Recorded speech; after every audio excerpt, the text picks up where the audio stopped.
everybody has an insecurity. And in the aesthetics world, in the surgery world, if you can present somebody with the solution to that one deep seated insecurity for X amount of dollars, I can solve that problem for you.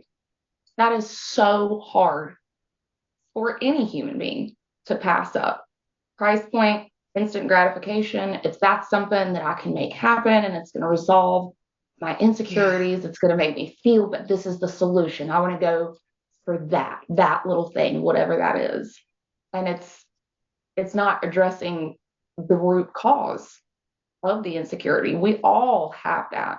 But from a monetary standpoint, surgery, aesthetics, it's a business, just like anything else. So people find, what is that insecurity? What in 2024 are people most insecure about this year? What's that main thing? Well, let's gear a treatment towards offering a resolution, a solution, or even a small improvement for somebody. And let's present that right in front of them. That's so hard. It's like a kid with candy. Like, don't you want this candy? Aren't you willing to do anything for it? Absolutely. Absolutely. You just tell me and you got it, because they're so focused on that one little thing versus looking inward and saying, hey, we all have an insecurity. There's something we all dislike about ourselves, or it's not where we'd like it to be, but that's life. That's what makes us beautiful. That's what makes us unique, is the differences. And if we can come together on those things and support each other versus what can we do to fix it? I'm broken. This isn't normal. I don't like this. It is normal. It is very normal. It's, in my opinion, about learning to love yourself for who you are. And once you've got that foundation, everything else is gravy from that point forward. All right. Well, welcome back to the PCC podcast. And today I'm super excited to introduce a guest that is super special to me because she's helped me a lot with some stuff that that's really important to me. But it's also a little bit of an unconventional guest that you might not see on a podcast, like a health and fitness podcast like ours, every other day. So I'm super excited to just kind of shed light on your perspective. So what would your title technically be, an esthetician, or like what specifically would you call yourself? So I would call myself, I'm labeled as a laser technician, Okay. but I'm a licensed cosmetologist and esthetician in the state of North Carolina. Some people look at it as medical esthetician with the application of lasers, just because it's outside of the purview of facials, things like that, where we're not getting into tissue. But yeah, laser technician, medical esthetician, that's that's kind of where I go with it.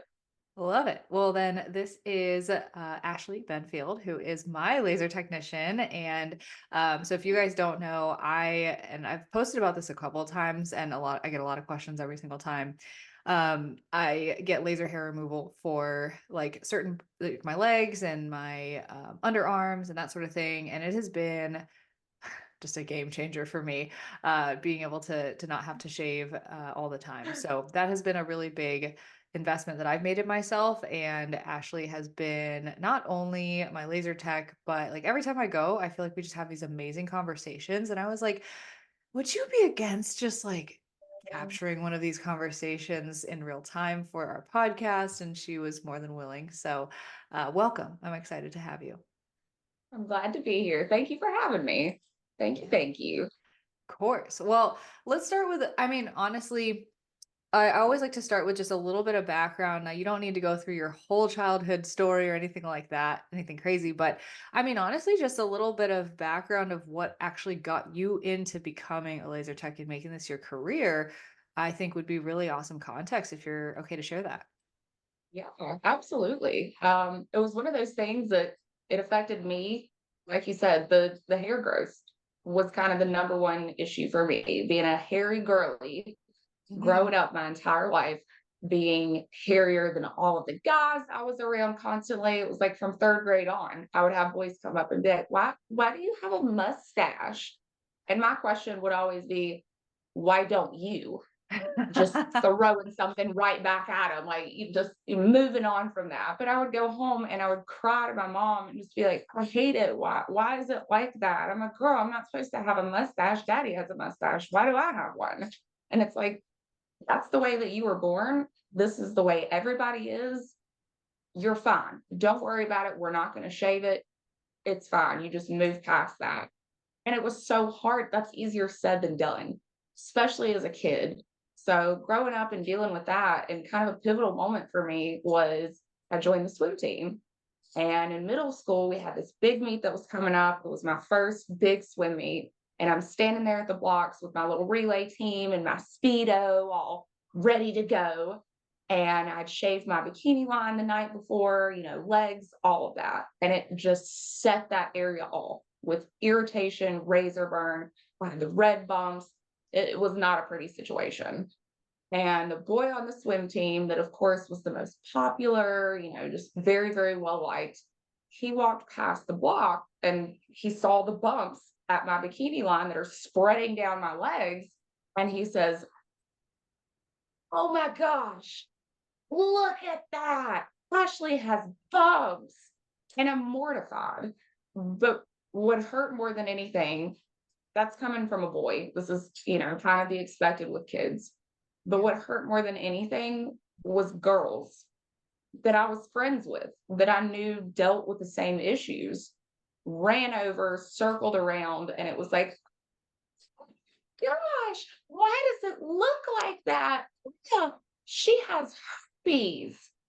Wow. And that followed me all the way through high school. And to be at that point in my life where this was my first, coming out into the world, doing something like that. I wasn't sexually active at the time at all. It was mortifying. And going home, that car ride with my mom, I cried the entire way home. Please don't make me go back. Please. Like, it was so embarrassing. Everybody said I had herpes. I can never be around him ever again. Please.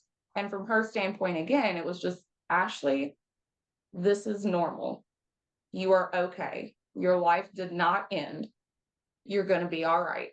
Chin up and move forward. But something inside of me from that point just kind of shifted.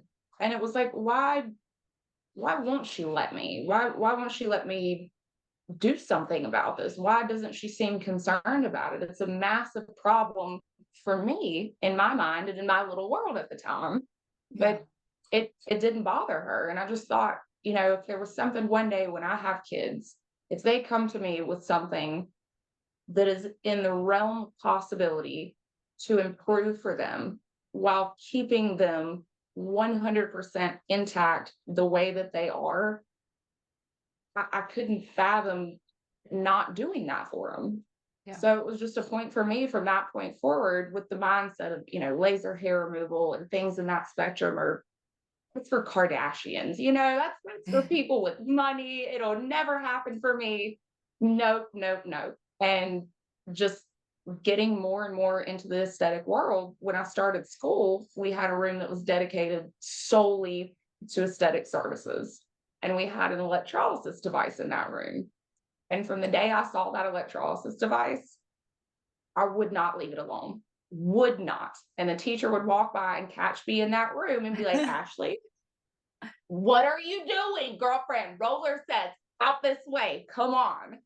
And I was like, please, like, show me how it works.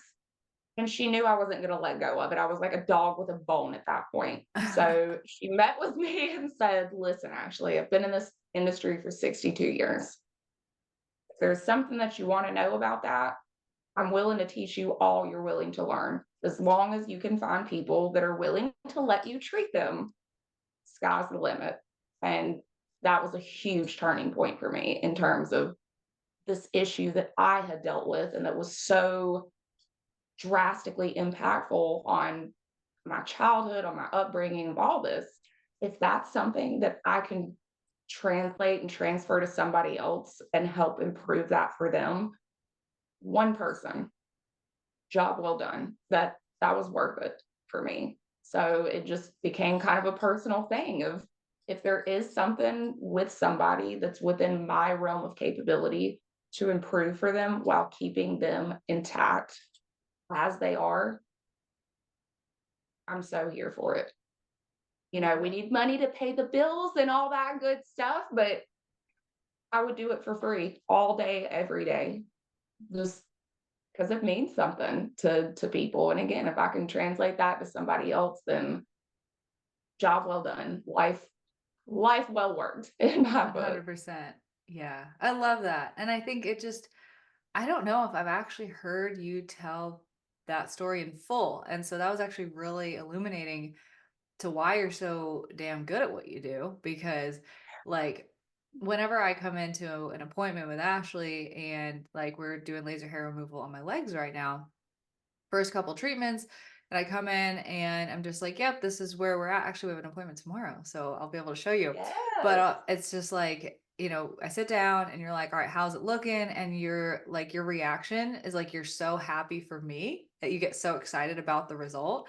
And you can't fake that, right? And I think that's why it's really enjoyable to keep coming back to you, is because you have that genuine passion for what this did for you and what you're going to pay forward to other people. I think that's where a lot of the best practitioners, coaches, specialists in any field really come from, is when they have a personal mission to pay forward for the people that they want to help. And that's how I got into business. That's how all my coaches who work for me got into this career path. So, I mean, passion really speaks for itself. So that's awesome. Thank you. I really, really appreciate that. But it is so personally exciting to have a patient that comes back. And when we have tangible results like that, girl, you are me. Those aren't your legs on that table. Those are my legs on that table. And they are dolphin smooth, my dear. And it's so, so exciting. Because again, that's money well spent, and that's something that again is going towards your life and helping you to thrive in your business and your day-to-day life. So Yeah. that means everything to me. And I may see you for a short period of time, every couple of weeks or so, but I take that home with me. And the goal is just to treat people the way that you would want somebody to treat yourself. Or if my mom walked in that clinic, how would I want somebody to treat her? I wouldn't want somebody to take her money and go off of her hopes and dreams. If I can't deliver, I I will not take the money. That's Yeah. that's just the way it should go. You treat people the way that you want to be treated, and you can go home at the end of every day and sleep good at night and look yourself in the mirror and feel great about what it is that you're doing out there because you're Yeah. leaving it all on the field, so to speak. Yeah. Yeah, and like you said, that's how it should go. But I think in the world of aesthetics, there are, unfortunately, that is not the way that it always does go, right? And so this is kind of what we were talking about off air before, and something that I'm really excited to break down because we've talked about it one-on-one before, is like just an somebody who's actually licensed and all this stuff, or like is around it all the time, your true opinion on these different treatments that people are going towards now, specifically for weight loss. I mean, so you can tell me which ones you're the most familiar with, but I mean, let's go down the list. We've got Cool Sculpting, we've got the weight loss Cool injections sculpting, drugs, the Ozempics. semaglutide, the Yep. Ozempic, Saxenda, Wegovy, Yep. and then the stimulant category, your phentermine, your metformin, your insulin controls, your Topamax, which is typically prescribed for migraine headaches, the same way that metformin is typically a diabetic drug, but it Yeah. helps control that insulin. And Topamax, one of the side effects is it may cause carbs, sugars, these things that we crave late at night, these goodies. It makes them not taste good anymore. So your sodas will kind of have a metallic taste to them, the carbs, the breads. It can taste like sucking on a wet mop. So it just Ew. takes the fun out of those cravings. So it's kind of a deterrent for them. But it's like you said, there's cool sculpting, the non-surgical route. There's RF, radio frequency, skin tightening treatments, which are not permanent treatments. They're completely subjective. the result's going to vary patient to patient every single time. And then you have your surgical route for, again, that instant gratification for the price point. If I know I've got an expected outcome with it versus, again, the cool sculpting, which is subjective, they're all in for it. But Yeah. it's like you said, it's a business. And with any business or with most businesses, the goal in mind is money and revenue and those profits. So we're constantly looking out for what is the latest, greatest, newest, trendiest thing that people are kind of gravitating towards, and how can we profit from that? Mm. But in Yeah. my standpoint, that's that's difficult because nothing has actually changed for the patient mentally, emotionally. And if they can start to see a physical change, then that's kind of what they're tied to. But it wasn't necessarily them that got themselves to that point. It was something else. This aid of this medication, of this treatment, of this surgery, of this device, whatever it may be. And with all of those things come the downside. There's the risk reward ratio that comes with that as well. So, and a lot of people will not talk about those things right out. It's just, again, for this amount of money, if that belly bothers you, lipo that girl, we could get that gone. It no problem. When again, it's the risk reward. Hey, you're looking at 3 to 6 months of downtime before you receive a full result with it, at least 2 to 3 weeks where you're restricted with lifting. You might not be able to go back to work or resume day-to-day activities as normal. It's a whole process. And then you have people that, hey, this is still a little bigger over here. I'm noticing some difference within the tissue here or firmness here. And then it's additional surgeries on top of that. Sometimes issues arise that weren't there before and overshadow the original issue. Mm. So then at that point, it becomes a revolving door. Oof. Yeah. Actually what you had said about like you said, there's a price point, I get the immediate gratification. And the thing that it makes me think of is as a business owner, right? I'm a small business owner for a service, so a little bit different than a treatment such as that. But in any sort of business, you're marketing the value of your product or your service. And so there's actually a handy dandy value equation that we use to try to spice up our offer as much as we can. I mean, healthy habits and a healthy lifestyle for a lasting transformation is not that sexy, but we try to like frame it in ways that can perceive more value. And the equation is, if you think about like a division line, it's dream outcome.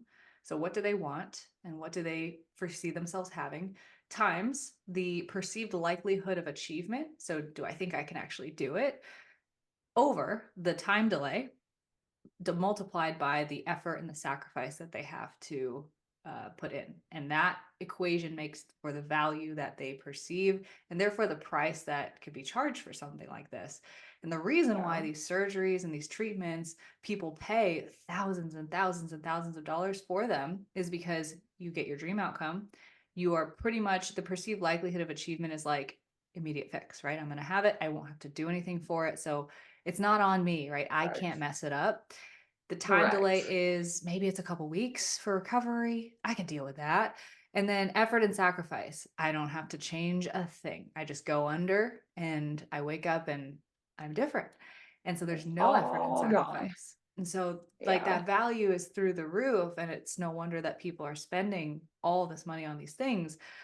But it's like you said, there's pros, cons, side effects, and I can't help but think about the the mental side of not actually taking it into your own hands and empowering yourself to make a change. Because I'll tell you, after having coached over 1,300 women towards sustainable body transformations, fitness transformations, it's not the weight or the look that they're the most proud of. It's the fact that they did it themselves. They did it 100%. Yeah. And that's something that money can't buy. That's something that's absolutely invaluable. And no matter what changes within your life, your eating habits, how much you're able to exercise, kids, any of that, that's something that stays with you.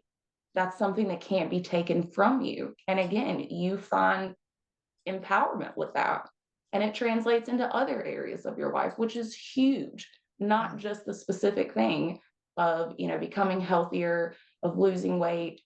That translates across all avenues in somebody's life. And that's absolutely amazing. It's invaluable. Yeah. It's priceless. It's truly priceless. And Yes. I think that's where people are trying to maybe mislabeling, like I'm trying to put a price tag on the way my body looks, when really what we're chasing is not that look or the feel or the number on the scale. Maybe that's what your doctor told you. Maybe your doctor told you that you need to lose weight in order to do X, Y, and Z. Um, but the number that they give you is not, it's not indicative of how you're going to feel, right? And how you're going to feel is Right. empowered and all of that. So yeah, I mean, it's just that's the real gist of it. And I love that you just get it because you're someone who's in this industry. And I mean, from what we've talked about, I feel like you're pretty honest with your clientele too. And they're like, hey, I want to do this cool Absolutely. sculpting thing. Like, what do you tell people when they are interested in these services that might just give them a temporary fix? I'm honest with them. I'm completely honest with them because that's how I would hope somebody would treat me again, or my mother or anybody else coming in is, and that's what informed consent is understanding the full scope of what they're getting into. And myself as a provider, that's that's a huge responsibility that I look at. And just again, being completely transparent, giving the patient all of the information that I have so that they can make the best decision about what's right for their life. But just being completely transparent in terms of, hey, what are your goals with this? Is it because you're not looking for the downtime with it? Because this may not get you exactly from what you're telling me what you'd like to have happen. It may help in that, but it's probably not going to resolve it. If I really don't feel like it's going to be a solution for them, again, I have a really, really hard time taking somebody's money unless they're completely fine with, chucking $3,500 into a hope.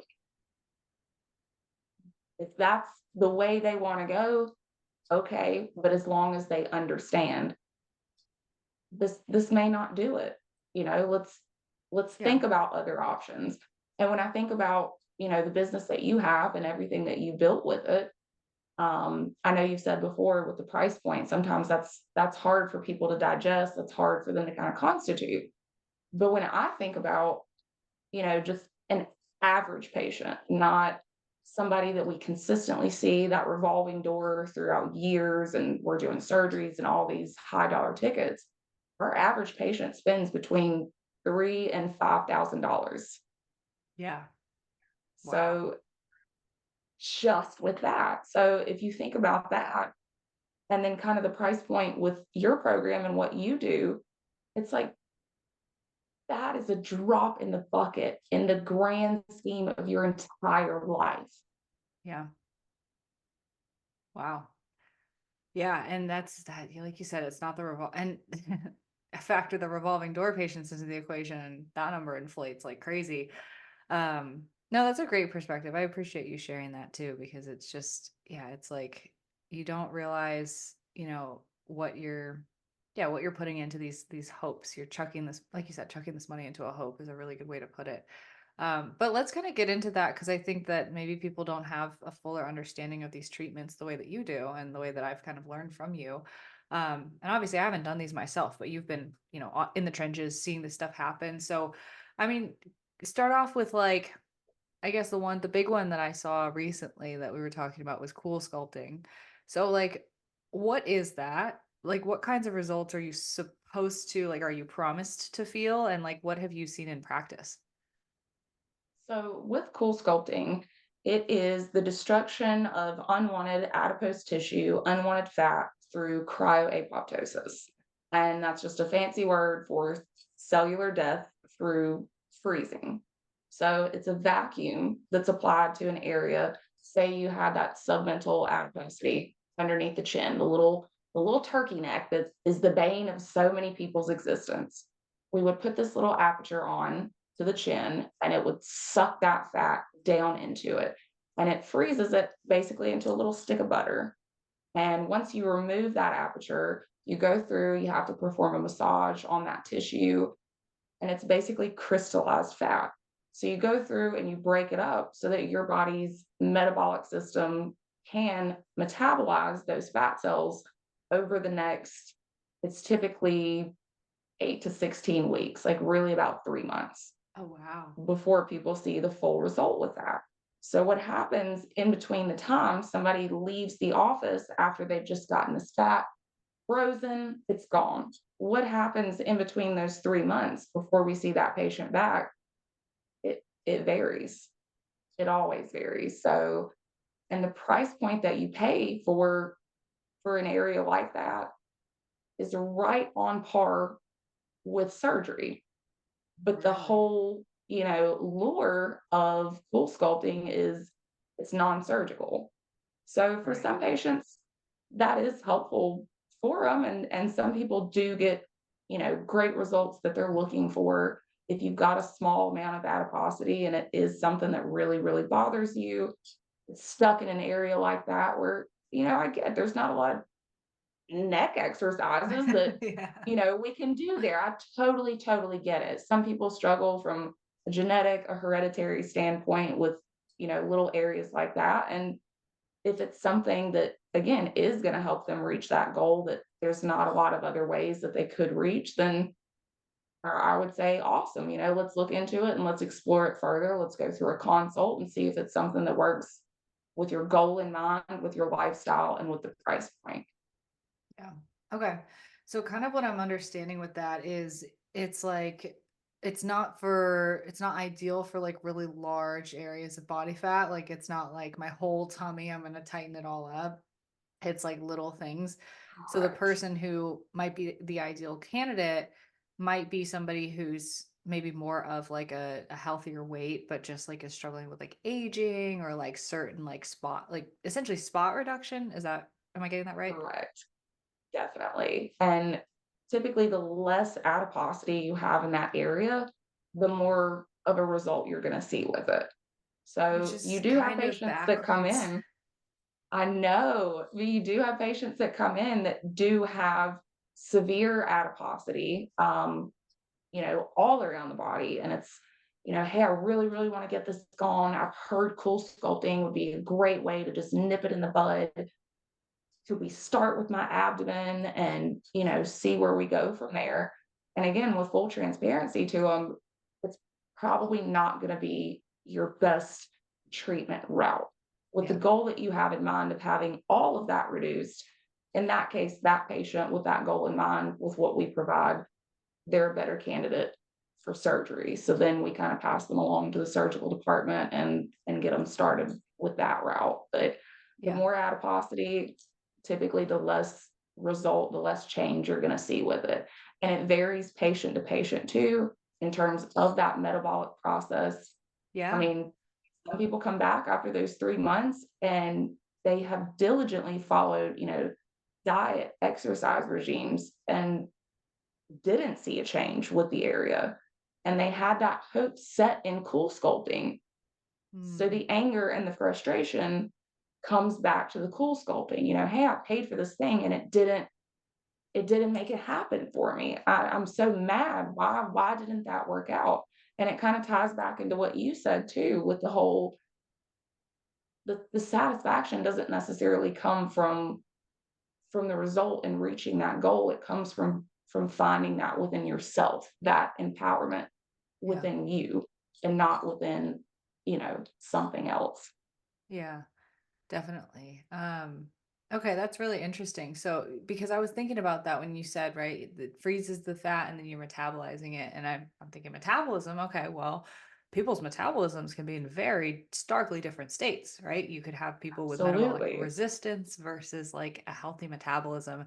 So then again, it's a little I'm understanding that it's like kind of backwards in a sense of like essentially the more metabolically healthy, in shape, and low adiposity that you are, the better that this is going to most likely work for you because all your like systems are working the way that they should to metabolize that. But then those are the people that often don't need it in the first place, Correct. right? And so Correct. it's kind of yeah, that could be frustrating because then I'm imagining that probably the majority of people that you get who are actually interested in the service do not fall under that demographic. Is that right? That category. Absolutely. Yeah. Oh, that's a mean market that is out there. It is. Okay. But where one thing doesn't work, it's like, well, there's other options. And then we spin that little wheelhouse around. And again, there's the surgical option. And then there's also the bariatrics program, which gets into the semaglutides, the Mounjaro, Saxenda, Wegovy, which people are flocking towards. I Yeah. saw Khloe Kardashian on TV. She's taking the Ozempic. She lost all this weight. I want to lose that weight too. I definitely want to do it. When can I start with it? Can I jump dose? Can I just start at the highest dose? Absolutely not. Absolutely not. These are medical drugs.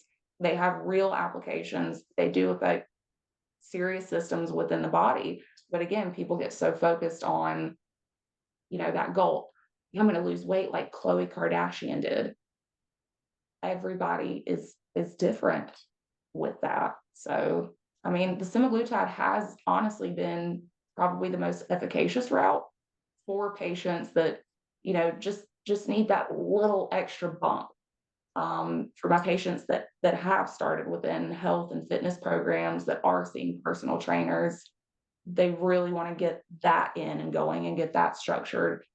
And then add in that semaglutide, do that for 3 to 5 months just to help bolster what they've already got in themselves or to help bring down blood pressure with somebody that has historically high blood pressure or it's something that runs in the family. If that's something that can help get them to a healthy, functioning, symbiotic state, I'm all for that. But then again, that's a very small niche market audience for it. The majority of Yeah. folks have seen the advertisements on TV or heard them or know of a friend that's taking it and, such and such lost all this weight with it. How do I get started with it? Hmm. So Yeah. that's been a tough one. Yeah. I mean, this is great because we can kind of blend our expertise from like my perspective on the diet and exercise side and then yours on the medical route.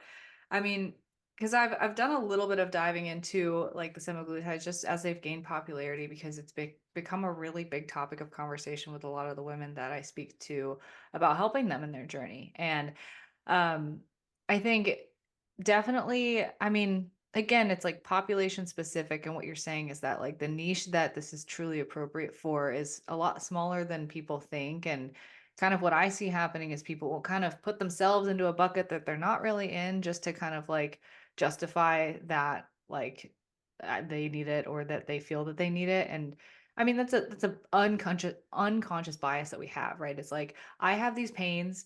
I'm identifying with this kind of demographic because I truly feel that way, right? But when you as a practitioner are looking at like, okay, this is who this truly helps versus not, you're able to see that much more clearly because the emotion's not tied to it.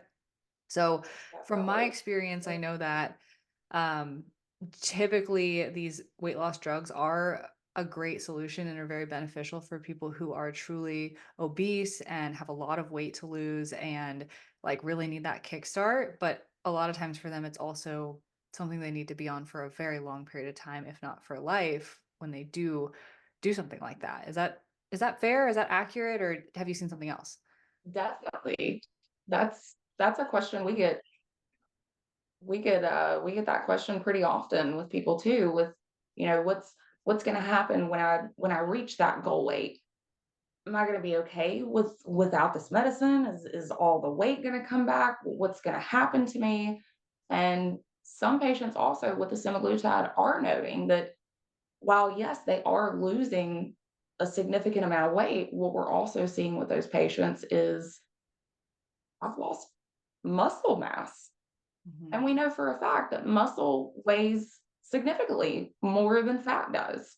So, you know, is the weight loss actually effective, or is your body dissolving your muscle stores and you're losing this, losing this weight, but you've almost shot yourself in the foot in a way? Because again, when you come off of that medication, it wasn't you that got yourself to that goal. It was the appetite suppressant that got you to that goal.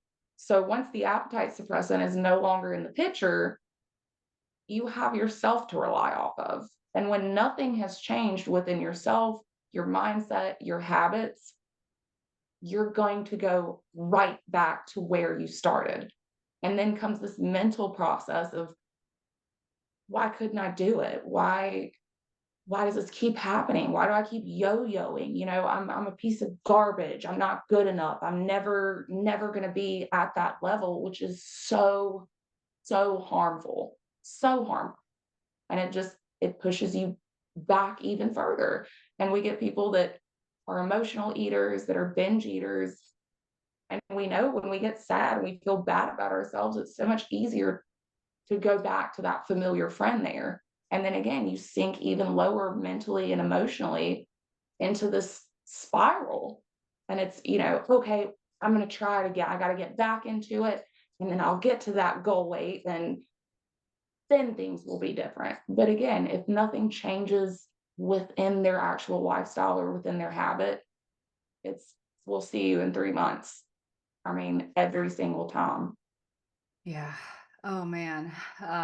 Yeah, that's pretty much exactly at least what I've anticipated is happening with people is yeah, like you said, it's not because they didn't change their habits, they didn't change their lifestyle. And, it's one thing, I think, if somebody invests in using, like you said, a weight loss drug for a very temporary period of time with a personal trainer, with a proper nutrition plan, with all these things where they are changing and developing their habits at the same time, and they have the foundation to keep it Yes. off.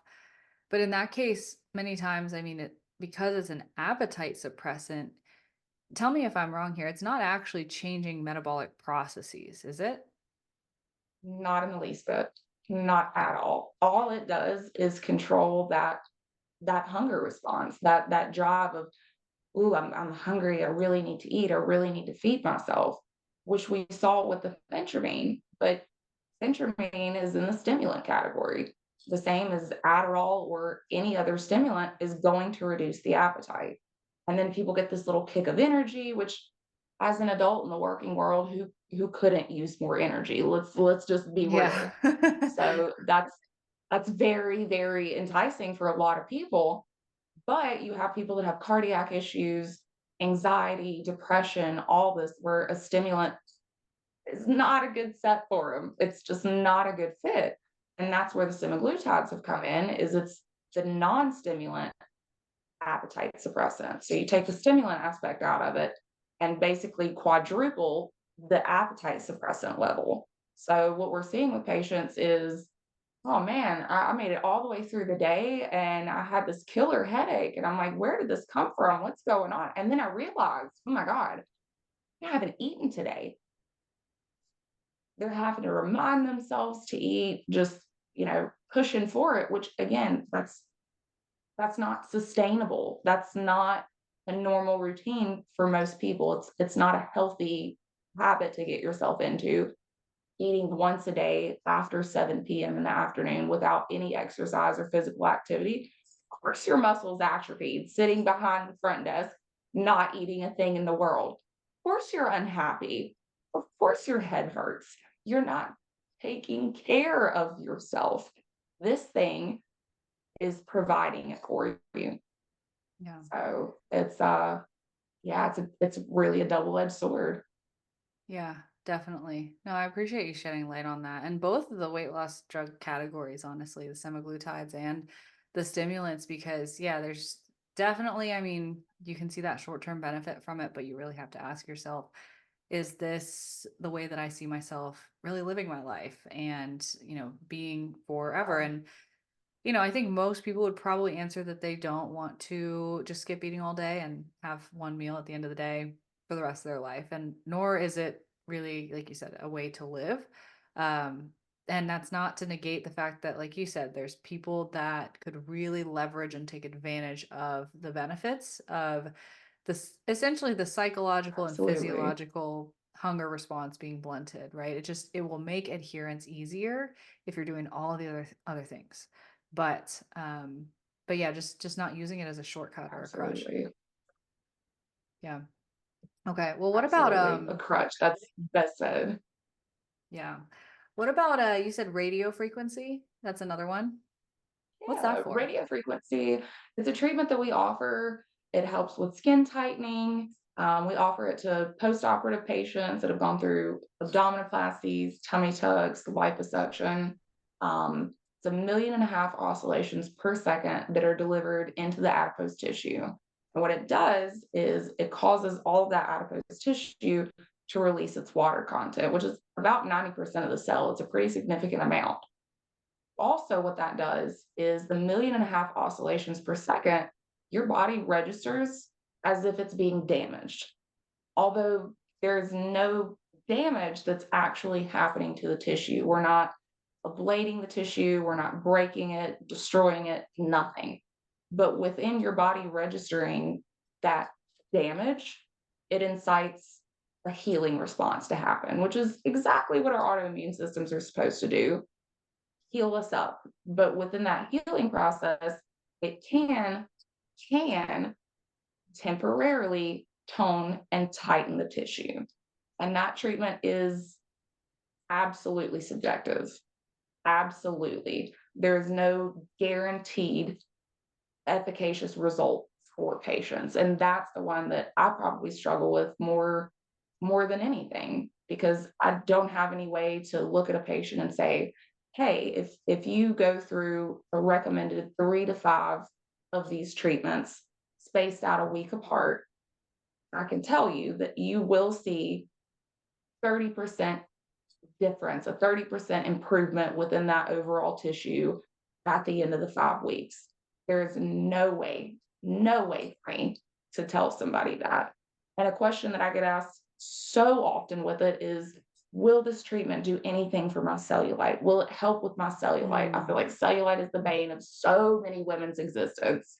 And it's, what can I do? Swimsuit season is coming up. I've got a birthday coming up. Is there anything I can do? Will this help with the cellulite? And radio frequency is not FDA approved to treat cellulite. It may help improve the appearance of it. I have had patients that have noted they've seen a tremendous improvement with it, but it's not FDA cleared to treat. So that's just, again, a response that was different within that specific patient, that they did see that. But again, it's a drop in the bucket. So it's this kind of hope aspect.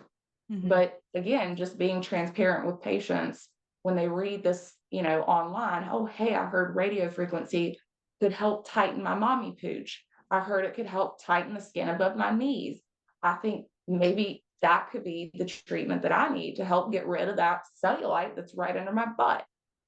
And that's not always the case. So with Yeah. just full clarity to them of, hey, while I know that's what you've read and kind of seen online, this is what I see with it. And as long as they understand that, if that's a choice that they want to make, to go for the chance that they could be somebody that sees an improvement, I support that, as long as they fully understand it's a chance and Yeah. it's not permanent. It is not permanent.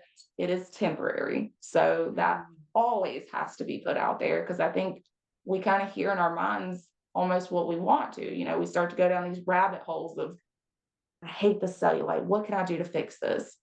Going through Google, going through Instagram, all this stuff, TikTok, saw this thing. oh, I've been looking into it. And I think that's going to be the thing for me. And it almost plays into this narrative in our minds of that's going to be the thing. And it's not necessarily for everybody. Again, it's subjective. And Yeah. the way I look at it too is we all have cellulite. Girlfriend, it doesn't matter how big you are, you could be twiggy. She's got cellulite. I promise you, it is normal. In my mind, I would rather find a way to make peace with that cellulite and love that cellulite because I know it's not going anywhere and we've all got it. And if we can just get together and instead of saying, I shouldn't have this, it shouldn't be there. It's because I'm too big. It's because I need to lose weight, because I need to be better. It's not. You are perfect the way that you are. In that case, I'm like, help the mental aspect. Let's learn to love ourselves exactly the way that we are. And when we have that foundation, everything else is gravy. It's like that saying, you can't love somebody else until you really love yourself. Hmm. You can't really get results again until you can empower yourself Yeah. to be able to move forward and take that control and responsibility in your life. Yeah. I had, I had some questions about the radio frequency, but this is more important. So, um, when you're speaking such a powerful message because this is really the crux of like the health and wellness industry, the beauty industry, like appearance in general, the messaging that's portrayed to women that, we are not enough and we need to fix things about ourselves. And I guess like, we're poking at all these things, right? All the different treatments and medicines and surgeries and things that people can do to quote unquote fix themselves when really we know that the fix is something that's within. What would you say is your perspective on like where do women need to direct their focus in order to get away from feeling like they're broken, they need fixing, and to be able to have that transformation from within? Let's see. I think honestly, a lot of insecurities kind of came on from COVID, where we were in quarantine. People spent more time in the house. People spent more time on social media than they have ever spent. The Hmm. aesthetic market that same year grew $9 billion. Wow. You can't tell me there's not a correlation. You can't. It's this endless death scroll of just I'm having a hard time in my life with what I'm dealing with in front of me. So instead of dealing with that, I'm going to disassociate and go into what I see here. And if a lot of the content that you're seeing is again these Instagram models, these girls that are photoshopped or again want to speak to this treatment, and we see celebrities constantly. Venus is the face of the Venus laser, which is FDA approved to treat cellulite. Kate Hudson being one of the newest faces for CoolSculpting. It's Mm. again, it's hard to, and when Kate Hudson also had the Fabletics line, and it's like, oh, she's so fit, she's so healthy, she supports it. I mean, maybe it's a good route to go in. And again, there's endless options for every single insecurity that are right in front of us constantly. It's so hard to get away from that. And we have seen a lot of body positivity and things like that are coming around with it, but I think just as women kind of coming together and really being open and transparent with each other and normalizing this stuff instead of again, oh, I know a guy, I know a doctor that can get you that. Oh, you can order the semaglutide from China, girl. I got you. I got you. It's like, no, guess what? My butt looks like a bowl of cottage cheese. It's okay. It is okay. We can only go up from here though. Like just normalizing it. Because again, when I have patients that come in and I'm asking what are we going to do for them? What are they interested in? And they're almost hesitant to say it. And I can tell that it's something that they feel very, very insecure about, very bad. It's something that they're struggling with. And in those cases, I'm like, let me just stop you. Do you want me to go first? I'll go first. Let me go down the list of my problems. Okay, sis, there's nothing you got going on. Nothing that you have going on that everybody else has not dealt with themselves. And if they tell you they haven't, girl, they lying. They lying to your face. We all have something. Yeah. So come out with it. And again, it's so nice to see somebody go from a point where, the head's down and they're obviously having a hard time with this to being able to get somebody to laugh and smile and be able to joke about it. And again, feel that much better about it and normal about it because it is normal. Yeah. It's so normal. So Yeah.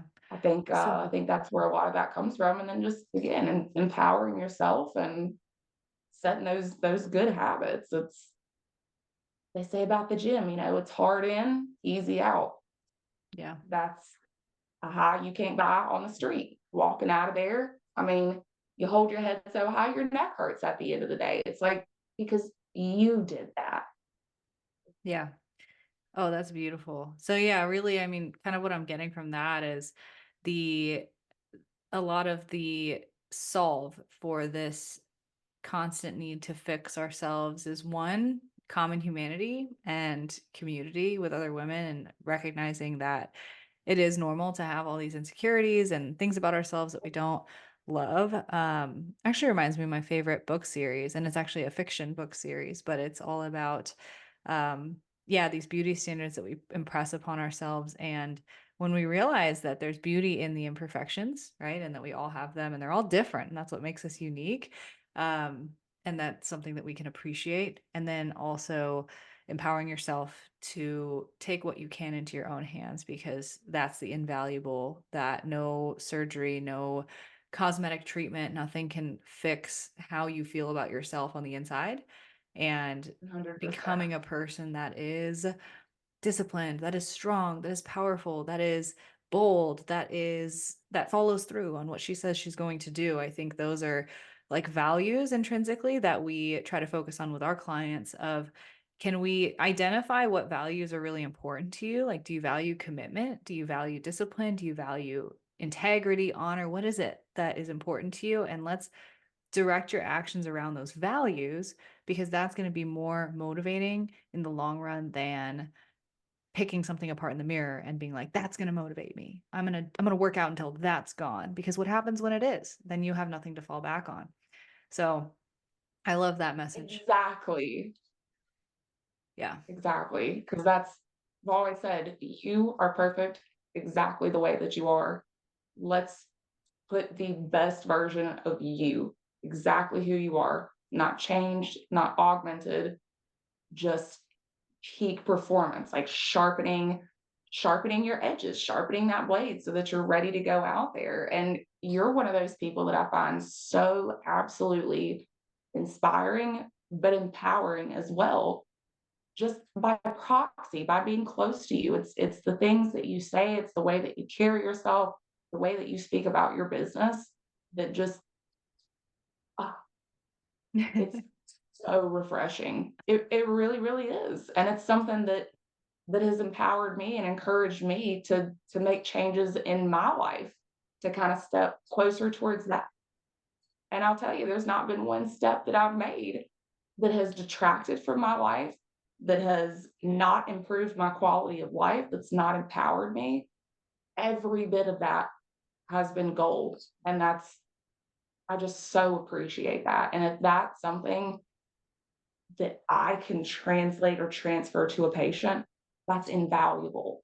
Yeah. Invaluable, Marissa. Because again, once you're not a part of their life anymore, that's something that they carry forever. And then again, the whole community mindset, it's the ripple effect, the stone in a pond.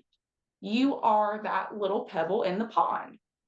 And the ripples that you create just grow and grow and grow and continue to spread. And those ripples hit other ripples. And again, you hit people like me where it's like, I'm out there, advocating for this as well because I see how important it is, how key this is for a total and complete healthy life, not just these little, drops in the bucket type things, these little frivolities. Yeah. That's real and that's tangible. It's something that, there's a price point for it, but again, it's absolutely priceless. And it's something that nobody can take away from you. Yeah. Absolutely. Because it comes from within. Oh man, that's really beautiful. I have to say that's a pretty solid stopping point. I feel like we've covered a lot. But is there anything that you wanted to bring to this podcast episode that maybe we just didn't cover yet that's important to you that you wanted to share? I just, I absolutely love what you do, love who you are, and I love what you represent. And the fact that it means something to you. I'm sure you have an idea, but you have no idea how valuable that is to people, and how much of an effect you have on people. And again, how that can translate across avenues that you probably never even imagined before. But just being in the industry that I'm in, and I'm like, I might be shooting myself in the foot here a little bit, but a little bit of Marissa speaks through me when I speak to patients, and especially with the semaglutides and all of this other stuff of just, hey, like, what are your goals, the short term, the long term? Do we have diet and exercise that's going on in there? If I can set patients up with that foundation, and then again, for the few that have that little submental, the little turkey gobbler that's underneath there that they can't get rid of, once they have that foundation, if that's still something that bothers them and we can help with keeping them, that's what I'm Yeah. here for. That is it. And that's how things work best, honestly. Definitely. Yeah. And I mean, I appreciate that more than you know. It means so much to hear it. And yeah, I think it's a cool like partnership that we have going on with the messages that are different but so similar at the end of the day. Um, awesome. Well, For that. where can if our audience wanted to contact you, I mean, we have some people in North Carolina, but not a lot. But if they just wanted to chat or ask questions or tell you that your episode here impacted them, how could they get a hold of you to tell you that? Oh, well, they could get a hold of me through Instagram or direct phone number. I'm absolutely fine with as well. Awesome. Um, We'll do you put may your get the Instagram. Instagram. Yeah, we'll put Instagram in the show notes for people to reach out if they have any feedback on this episode, because I'm sure that some will. So I'm excited about that. Awesome. Nice. Awesome. Well, Oh, thank you guys so much for listening. I hope that you enjoyed this episode and took something really, really valuable away from Ashley's message. Again, reach out to her and let her know that this impacted you. If it did, it would mean the world to me and probably to her as well. But thank you so much for your attention, because I know it's your most valuable resource, and we'll hope to see you back next week.